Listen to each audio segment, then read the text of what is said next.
কিরে ছোট ভাই, তুই যে আওলায় মাওলায় রইছিস, কি হইছে তোর? বুঝলাম না ব্যাপারটা। ক ভাইয়ের কাছে ক, ভাই আছি না প্যারালস কে ক।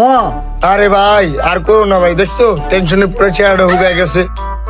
তোমার কি কমু ভাই, বাপ মেরে গেছে, হেরা কয় যে তার বাপ মেরে গেছে, বাবা আমরা তোরা দেখে রাখো। ভালো কথাই তো কইছে ভাই। তারপরে তারপরে গাই নুন ভাই মিয়া, পরে গাই নিল আমার কয়দিন আগে মায় মারা গেছে, আমি তো এমনি দুঃখে। পাবলিক আয়া কইতাছে, পাশের পাশে খালারা কয় বাবা তোরা আমরা তোর মার মতো, তোরা আমরা দেখে রাখো।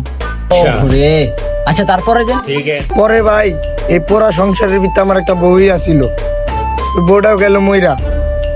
এখন পাবলিক আয়া কয় না, মাইয়ারা পাশের পাশের খালাগো মাইয়ারা এরা আয়া কয় না যে বাবা এই আমি তোমার বউ, কয় না ভাই, কেউই কয় না।